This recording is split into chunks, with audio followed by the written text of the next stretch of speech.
전서의 향연입니다. 계속해서 우리는 베드로 전서를 보고 있습니다. 베드로 전서는 너무너무나 귀합니다. 베드로 전서는요, 우리의 신앙을 한층 업그레이드 시켜줄 뿐만 아니라 하나님 앞으로 한 걸음 더 다가갈 수 있게 해주고, 베드로서의 말씀을 우리가 제대로 이해하지 못한다면 우리의 신앙은 성장할 수가 없다라고 말씀드려도 과언이 아닐 것입니다. 여러분들이 조금 눈치를 채셨으면 좋겠습니다. 우리 참빛 희망 교회의 그런 정신과 가치관이 거의 베드로서에서 나온 것입니다, 여러분. 베드로서는, 그러니까 베드로서라고 말씀드린 것은 전서와 후서를 아우르고 있습니다. 저는 베드로 전서 후서를 참 좋아합니다. 그리고 야고보서를 참 좋아합니다. 그리고 우리 구약 성경으로 가면은 신명기를 또 참 좋아합니다. 왜 그러냐면 여기에 함축되어 있거든요. 성경의 거의 모든 내용들이 여기에 함축되어 있고 둘러치지 않고 거의 직선으로 던져내고 있는 책이 바로 제가 금방 말씀드렸던 그 세 권의 책이다라고 말씀드려도 과언이 아니다라는 거예요. 그러니까 우리 바울 서신서 물론 다 있지만 거의 이 안에 다 들어 있습니다. 우리 참빛 희망 교회의 가치관도 성경에서 나온 것이 맞지만 그 중에서도 이 베드로서에서 많은 우리들의 정신들을 가지고 간다. 이 서두를 이렇게 말씀드린 이유가요, 베드로서는 제가 너무 또 과대하게 포장을 해서 드릴 수도 있지만 베드로서는 성경 전체를 아우르고 있습니다. 그리고 이 성경 전체가 바로 이 베드로 서신서에 들어있기 때문에 그만큼 어려워요. 그리고 그만큼 직구로 던지는데도 복잡하고 이해하는 데 상당한 이런 수준이 필요하다. 그래서 제가 늘 말씀드리지만 이 베드로서의 강해는 저와 여러분들의 생애의 처음이자 마지막이다라는 사실을 기억하셔야 합니다. 제 생전에 성경 66권을 다 강의하고 죽지도 못할 것 같아요. 여러분들 생전에도 저랑 같이 성경 66권을 다 함께 강의하지 못하고 아마 주의 부르심을 받으셔야 될 것입니다. 17절 18절은요 상당히 무서운 내용이고 그리고 또 우리들이 별로 좋아할 만한 소식은 아닙니다. 하나님의 심판에 대해서 얘기하고 있고 즉 이걸 종말론이라고 부릅니다. 종말론 때문에 이단이 상당히 많이 나옵니다. 사람들을 가장 현혹시키는 것이 이 종말론적 부분이다. 왜 이 종말론적 부분 가지고 이단이 상당히 많이 나올 수밖에 없냐면 제가 지난주에도 잠깐 말씀드렸지만 종말에 대해서 정확하게 A는 B다라고 설명하고 있는 성경이 없기 때문이에요. 이 종말론만큼 코에 걸고 귀에 걸고 입에 걸고 눈에 걸 수 있는 것이 참 드뭅니다. 그렇기 때문에 우리는 이 종말론을 대할 때에 과도한 해석이 아니라 성경에서 말하고자 하는 것까지만 우리가 가면 돼요. 이해가 되지 않는 것은 그냥 이해되지 않는 채로 놔두는 것이 성경 해석의 올바른 방법입니다. 내 상상력을 동원해서 풀어내기 시작하면 그때부터가 성경은 이상한 방향으로 꼬여갑니다. 줄을 한 개 쭉 끌 때도요, 한번 엇나가면 이게 걷잡을 수 없이 엇나가고 이 종잡을 수가 없게 되는 것처럼 이 바로 종말론도 마찬가지입니다. 심판은 여러분 우리는 모두가 다 우리에게는 없다고 생각하지만 하나님의 집에, 하나님의 집이라는 이 의미가 쉽게 말씀드리면 교회를 의미합니다. 구약에서 하나님의 집이라는 표현이 많이 나오게 되고요. 이 하나님의 집은 성전을 가리키게 되는데 이 신약에 와서는 하나님의 집이라는 곳이 바로 이 교회가 되고 있다는 것입니다. 우리 주니어 자녀들과 함께도 이번 주에 하나님의 교회에 대해서 얘기를 나누면서 교회를 돌아봐야 되고 교회를 사랑해야 되고 예배를 마치면 우리 주변을 한번 돌아보고도 갈 수 있어야 되고 그런 얘기들을 막 나누었었는데 바로 하나님의 집이 어디냐라고 하면 우리는 이 교회당을, 이 교회를 하나님의 집이다라고 우리가 그렇게 생각을 하시면 돼요. 그럼 엄밀히 또 따지고 보면 그러면 이곳에만 하나님이 계시냐? 이제 여기서 이제 우리 그런 게 생기죠. 옛날에 여러분 주일학교 다닐 때 교회 오면 전도사님들이 하나님 저 왔습니다. 잘 계셨지요? 이렇게 기도하라고 가르쳤고 저도 배웠거든요. 근데 이게 정말 잘못되고 엉뚱한 가르침이 됩니다. 왜냐하면 우리는 전통적으로 집에 거합니다. 특히 우리 아버지들은요 거의 집에 계셨습니다. 네, 전통적인 아버지들은 집에, 그래서 한량이나 말이 나오죠. 거의 전통, 그러니까 거의 아버지는 집에 계시고 엄마는 반일을 하는, 이게 우리나라의 전통적인 이런 문화. 이게 놀기도 여자들보다 남자들이 더 잘 놉니다. 우리 남자들은 별로 뭐 필요도 없어요. 두세 사람 모였으면 재밌어요. 그냥 재밌어요. 이런 문화를 여러분들이 모르시니까 그래.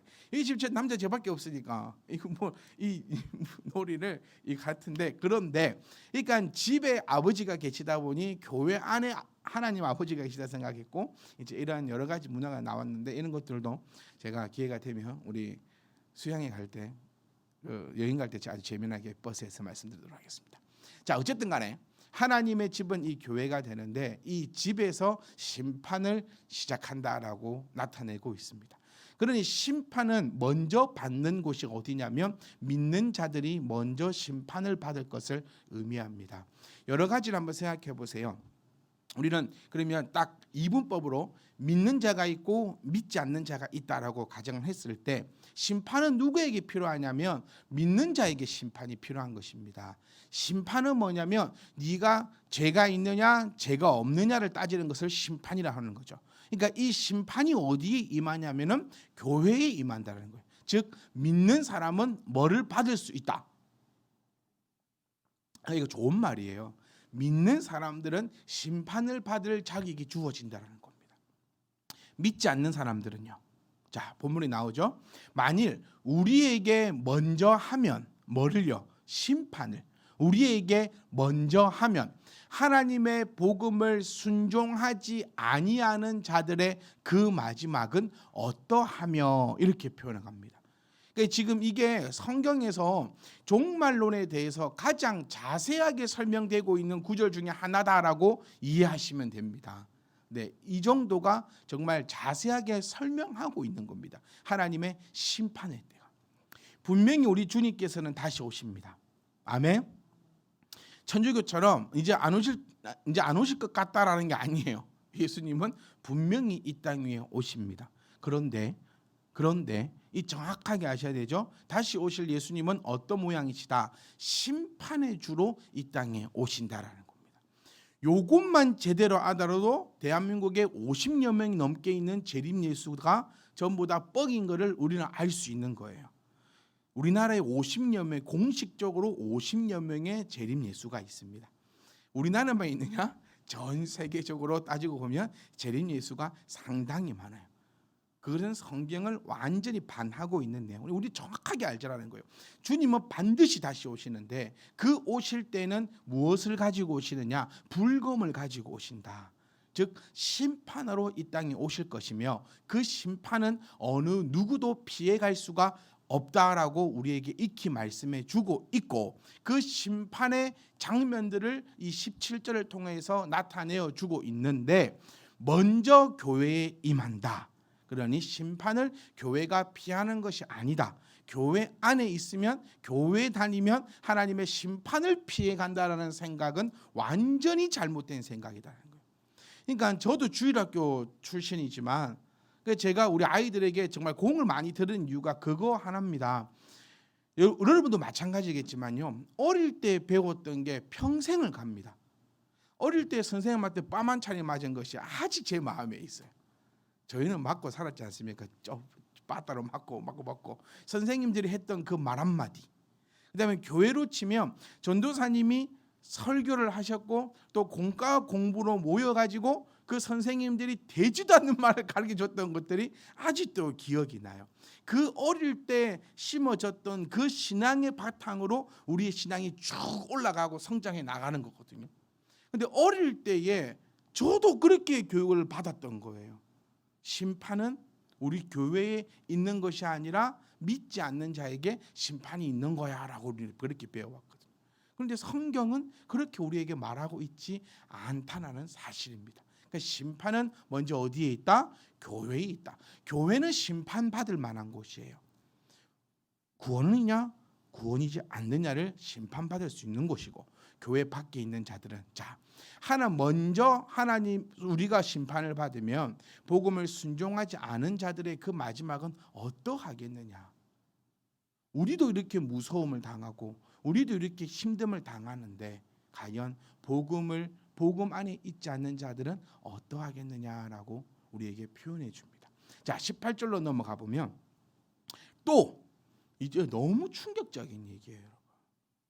우리 그 구원관과 종말론이 이 18절 안에서 바로 서야 됩니다. 또 의인이, 여기서 포인트는 겨우입니다. 겨우이 동그라미를 쳐야 돼요. 겨우 구원을 받는다라고 되어 있는 거예요. 복음은 제가 뭐가 아니라 했습니까? 이 기억 못하면 이거는 네? 그렇죠. 구원은 공짜가 아니다. 그 말인즉슨 뭡니까? 구원은 어렵다라는 거예요. 구원은 어려워요. 또 의인입니다. 의인하면 대표적인 자가 누구지요? 욥. 네. 이게 참 우리가 신앙의 딜레마를 가져간다는 게 뭐냐면요. 우리는 의인이 되기 싫어요. 왜? 욥 때문에. 그렇죠? 그런데 또 의인이 되어야 해요. 왜냐하면 의인도 겨우 구원을 받는다라고 표현하고 있으니까요. 참 우리의 신앙의 딜레마입니다, 여러분. 그러니까 언제부턴가 이 교회가 복음이 싸우려가 되었어요. 교회만 오면 구원을 받는 것처럼, 세례만 받으면 구원을 받는 것처럼. 그렇다면 구원이 이렇게 쉬운 것 같으면 우리는 왜 이렇게 발버둥을 치고 있냐라는 겁니다. 여러분, 신앙은 발버둥입니다. 이 표현이 저는 정확하다고 생각해요. 우리가 신앙 고백을 하지 않으면 이거 발버둥이거든요. 발버둥 치지 않으면 우리의 신앙은 똑바로 서 있을 수가 없어요, 여러분.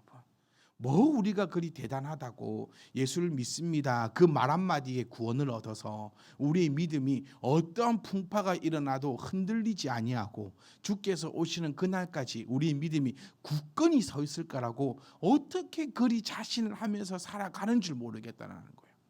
베드로서에서 우리에게 말씀한 것처럼 늘 사탄 마귀는 우는 사자처럼 우리 주위를 맴돌고 있다라고 우리에게 말씀을 해주셨는데, 어떻게 우리는 15년 전에 20년 전에 혹은 태어날 때 내가 고백했던 그 예수 믿어요라는 그 말 한마디로 구원을 얻었다라고 생각을 하면서 살아갈 수 있겠냐는 겁니다.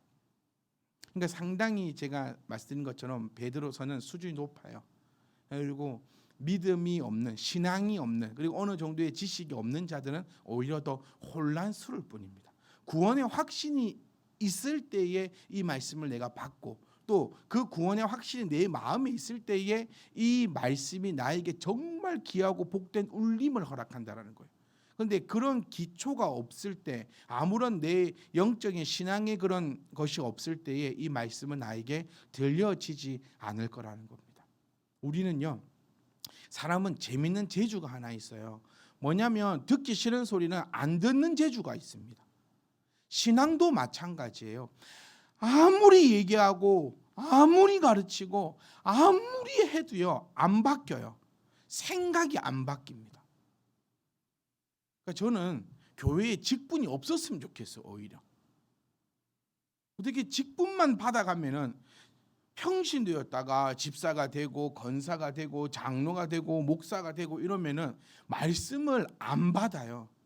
잘못되었다라고 분명히 말씀에서 이야기하고 그렇게 하도 안 들어요. 안 바꿔요. 말씀해 보세요. 겨우 구원을 받는다 해도 안 듣는 거예요. 아니야. 나는 뭐 했어? 구원 받았어. 나 말씀대로 안 살아도 돼. 발버둥 안 쳐도 돼.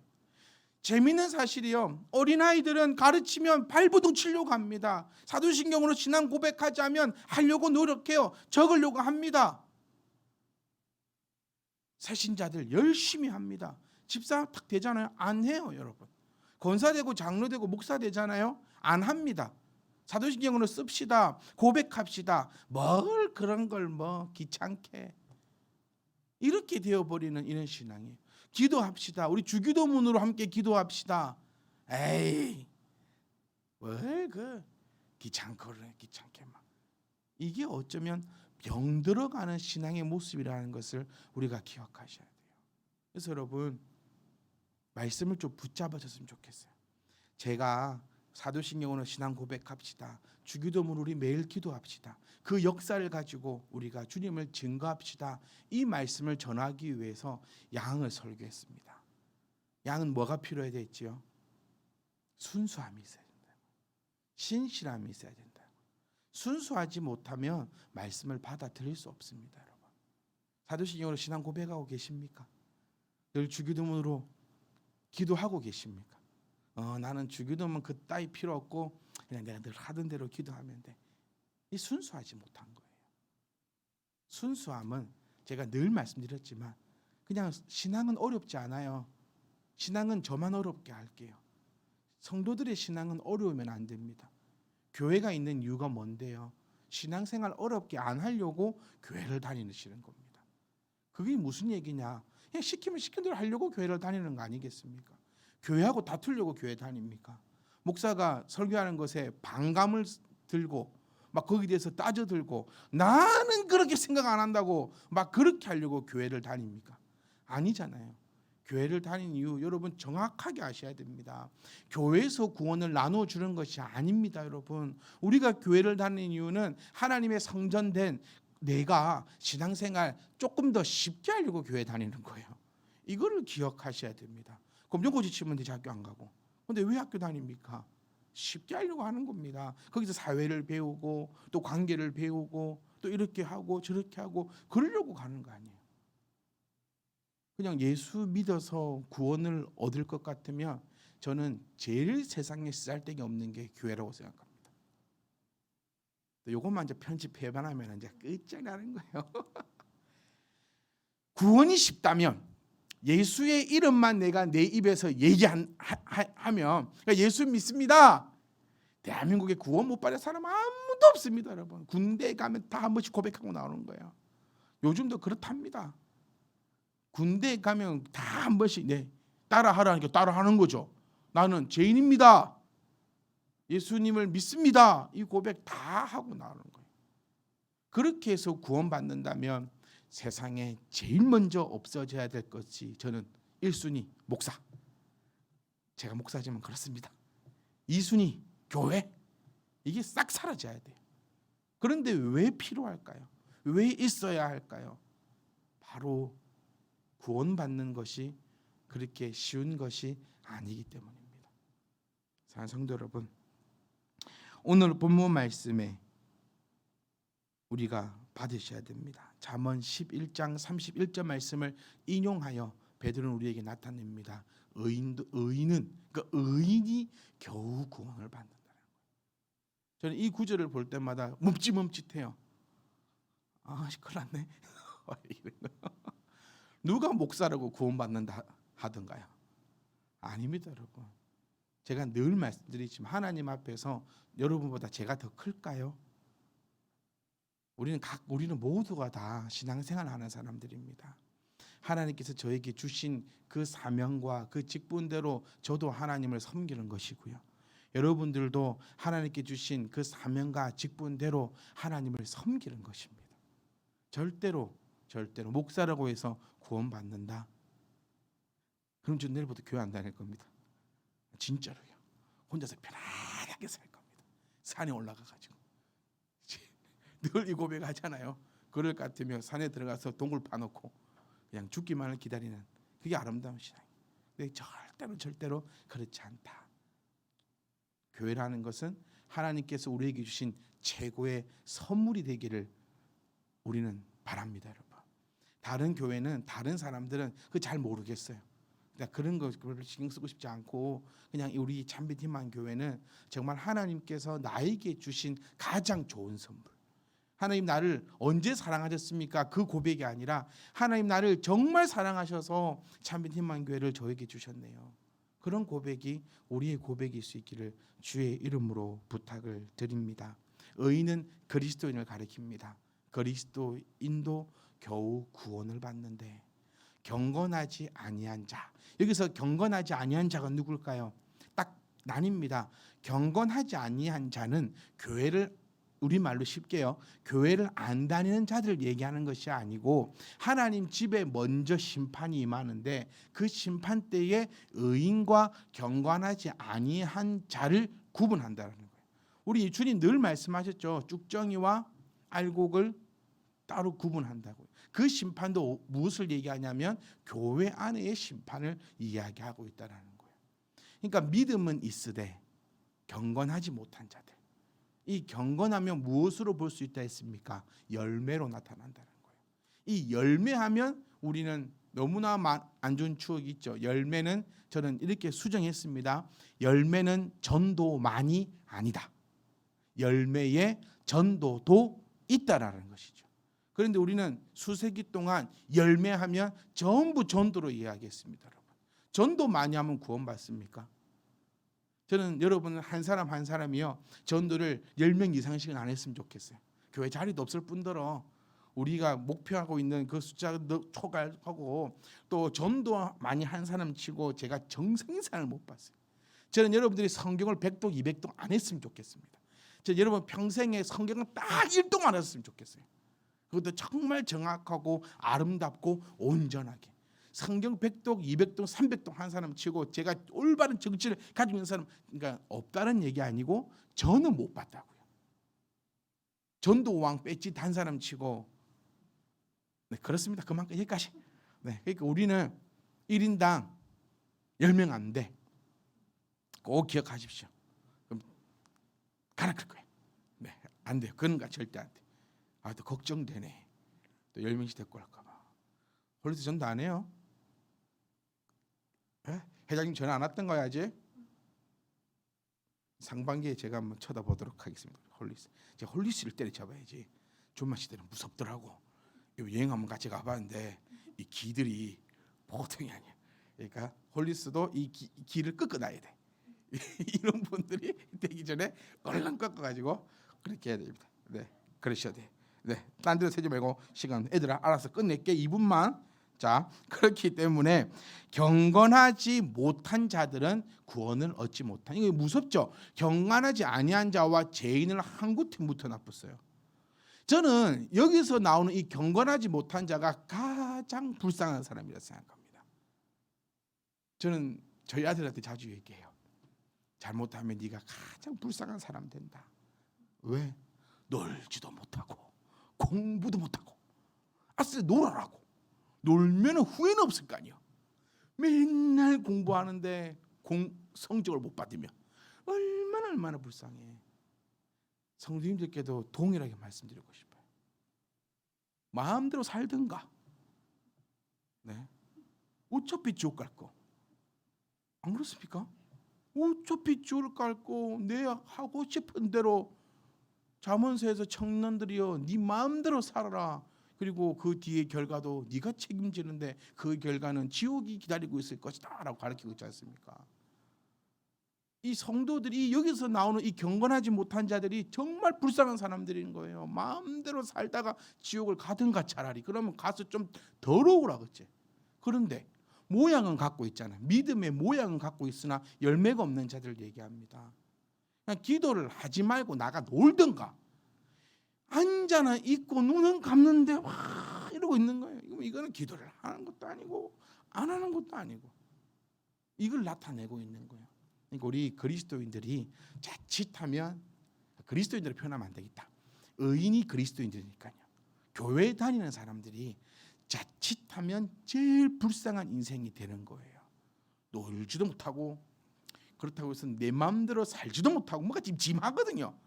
뭐 들어놓은 건 있어서 이렇게 저러고 살다가 마지막에는 지옥 가는 거예요. 경건하지 아니한 자와 죄인은 세트입니다. 요거를 기억하셔야 돼요. 그래서 오늘 우리가 한번 생각해 봅시다. 나는 그리스도인인가? 아니면 뭐라 표현할까요? 교회인인가? 의인인가? 경건하지 못한 자인가? 저는 이 말씀 자주 들었잖아요. 하기 싫으면 오지 말라고. 안 하는 게 나아요. 네, 천국 못 갈 바야, 구원 못 받을 바야 이 세상에서라도 즐겁게 살아야죠. 좀 너무 충격적인 발언입니까? 안 그렇습니까? 어차피 지옥 가면 힘들게 살 건데 여기라도 네 맘대로 한번 살아봐야지. 근데 포인트가 다르죠. 그리스도인들은요, 여러분 이거 하고 다 마칠게요. 내가 그리스도인인가 아직 경건하지 못한 자인가를 찾아보는 방법 하나. 예배 드리는 것이, 그러니까 하나님을 믿는다라는 것이, 하나님을 믿으면서 그 삶으로 나간다는 것이 고통스럽다면 아직 그리스도인은 아닌 것입니다. 이걸 기억하셔야 돼요. 이런 얘기 많이 하잖아요. 우리 간사님들 무슨 재미로 사는지 모르겠다. 어떤 집사님 이런 말씀하세요. 그 젊은 나이에 나이트도 못 가고 뭐도 못 가고. 그래서 제가 반대로 얘기해요. 즐겁게 살고 있다고. 신앙 안에 있는 삶이 얼마나 즐거운 삶이냐. 우리 주니어 아이들 즐겁게 삽니다. 하나님을 찬양하고. 왜 이거를 즐겁다고 생각하지 못할까요? 하나님을 찬양하는 것만큼 세상에 즐거운 게 뭐가 있겠습니까? 하나님의 말씀을 주야로 묵상하는 게 얼마나 즐거운데요. 이게 되면은 그리스도인이에요. 그런데 하기 싫어 죽건데 진짜 이러고 있으면은 정말 불쌍한 사람이에요. 저와 여러분들은요, 불쌍한 사람 되지 말고 정말로 복 받은 사람, 정말로 행복한 사람. 그래서 이 땅 위에 있을 때 천국을 만들어 가지고요, 저 천국에 들어갈 수 있는 그런 복된 성령을 되시기를 주의 이름으로 부탁드립니다.